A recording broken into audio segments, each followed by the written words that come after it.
Welcome to ఓహో talkies. Telangana Congress ప్రభుత్వంలో cabinet విస్తరణ అంశం చర్చనీయాంశంగా మారింది. మరి ఎప్పుడో ఎమ్మెల్సీ ఎన్నికల సందర్భంలో క్యాబినెట్ విస్తరణ అంశం ప్రస్తావనకు వచ్చినప్పటికీ మరి ఏప్రిల్లో వచ్చే ఉగాది పండుగకు క్యాబినెట్ విస్తరణ చేపడతారని అందరూ భావించారు. దానికి కూడా చాలామంది ఆశావాహులు ఎదురు చూశారు. పోటీ కూడా తీవ్ర స్థాయిలో ఉన్నప్పటికీ ఢిల్లీ పెద్దలు, అదేవిధంగా ముఖ్యమంత్రి రేవంత్ రెడ్డి, ఉప ముఖ్యమంత్రి భట్టి, మంత్రి ఉత్తమ్ కుమార్ రెడ్డి, ఇట్లా పిసిసి అధ్యక్షుడు మహేష్ కుమార్ గౌడ్ మరి ఢిల్లీకి వెళ్ళి తీవ్ర కసరత్తు చేసిన అనంతరం మరి సామాజిక ప్రాతిపాదికన మరి క్యాబినెట్ విస్తరణ జరుగుతుందని, అదేవిధంగా మంత్రి పదవుల కేటాయింపు ఉంటుందని వాళ్ళు చెప్పడం జరిగింది. వార్తాపత్రికల్లో అదేవిధంగా మీడియాలో కథనాలు రావడం జరిగింది. అయితే ఇప్పటికీ కూడా మరి ఈ క్యాబినెట్ విస్తరణ జరగడం లేదు. మరి చాలామంది మరి సీనియర్లు, జూనియర్లు, మరి పార్టీ కోసం పనిచేసిన వాళ్ళు ఇట్లా మంత్రి పదవి కోసం ఎదురు చూడడం అయితే జరుగుతోంది. ముఖ్యంగా పోటీలో మరి నల్గొండ నుండి రాజగోపాల్ రెడ్డి, మరి షబ్బీర్ అలీ కావచ్చు, వాకిటి శ్రీహరి, విజయశాంతి, అద్దంకి దయాకర్ రావు, నిజామాబాద్కి సంబంధించిన సుదర్శన్ రెడ్డి, కుక్కిరాల మంచిర్యాల ఎమ్మెల్యే, తర్వాత చెన్నూరు ఎమ్మెల్యే గడ్డం వివేక్ వెంకటస్వామి, ఇట్లా చాలామంది మరి మంత్రి పదవి వస్తుందని ఆశతో ఉన్నారు. అయితే ఉన్నది దాదాపు ఒక 6 మంత్రి పదవులు కేటాయించే అవకాశం ఉంది. ఇప్పటికి 12 మంది మంత్రులు మంత్రివర్గంలో ఉన్నారు.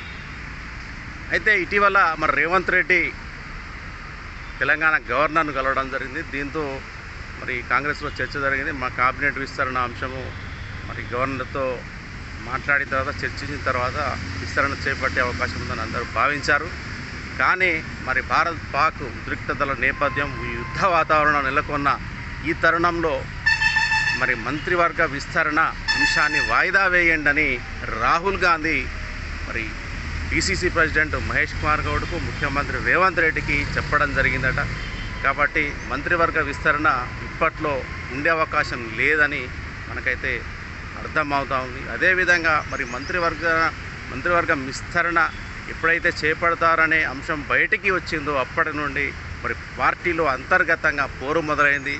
మరి కాంగ్రెస్లో స్వేచ్ఛ ఎక్కువ కాబట్టి అందరూ ఒకరిని ఒకరు పరోక్షంగా మరి విమర్శలు చేసుకోవడం మొదలుపెట్టారు. పార్టీని అప్రతిష్ట పాలు చేసే ప్రయత్నం చేస్తున్నారు. కాబట్టి మరి ఇప్పుడు ప్రస్తుతం ఈ అంశాన్ని పక్కన పెడితే ఇవన్నీ సద్దుమణిగిన తర్వాత నిదానంగా మంత్రివర్గ విస్తరణ చేపడదామని చెప్పి సీఎం రేవంత్ రెడ్డికి మరి రాహుల్ గాంధీ సంకేతాలు ఇచ్చినట్లు సమాచారం.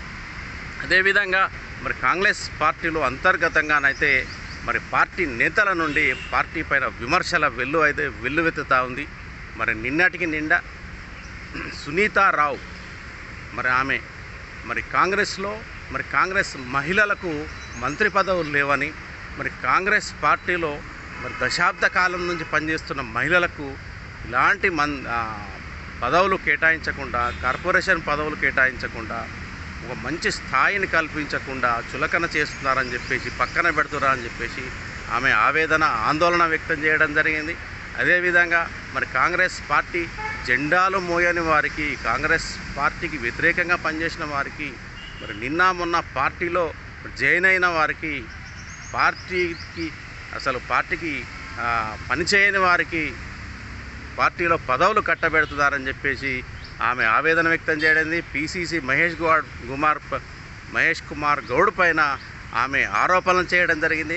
మహేష్ కుమార్ గౌడ్ను పలుమార్లు కలిసి తనకు తర్వాత అదేవిధంగా మరి కాంగ్రెస్ సంబంధించిన మహిళలకు మంచి పదవులు కేటాయించాలని అడిగానని, ఆయన నా చేతిలో లేదు, అంతా రేవంత్ రెడ్డి చేతిలో ఉందని ఆయన చెప్పాడు. రేవంత్ రెడ్డి ముఖ్యమంత్రిని అడిగితే నా చేతిలో ఏముంది, అంతా మహేష్ కుమార్ గౌడ్ని అడిగితే ఆ పదవులేవో ఆయనే కేటాయిస్తారు, ఆయనే చూసుకుంటాడని చెప్పేసి ఇద్దరు దాటవేస్తున్నారని చెప్పేసి ఆమె మరి ఆవేదన వ్యక్తం చేయడం జరిగింది.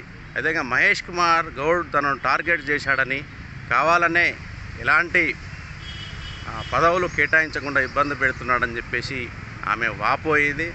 మహేష్ కుమార్ గౌడ్ ఇంట్లో ఇద్దరికి మాత్రం మంత్రి పదవులు కట్టబెట్టాడని చెప్పేసి ఆమె ఆరోపించింది. ఈ విధంగా మొత్తం మీద కాంగ్రెస్ పార్టీలో అంతర్గతంగా అయితే మరి విమర్శలు, ఒకరిపైన ఒకరు మరి మాటల దాడులు చేసుకుంటా ఉన్నారు. చూడాలి మరి మంత్రివర్గ విస్తరణ ఎప్పుడు చేయబడుతుంది, ఎప్పుడు చేపడతారు, మరి ఎవరికి మంత్రి పదవులు కేటాయిస్తారనే అంశం అయితే మనం ఎదురు చూడాలి.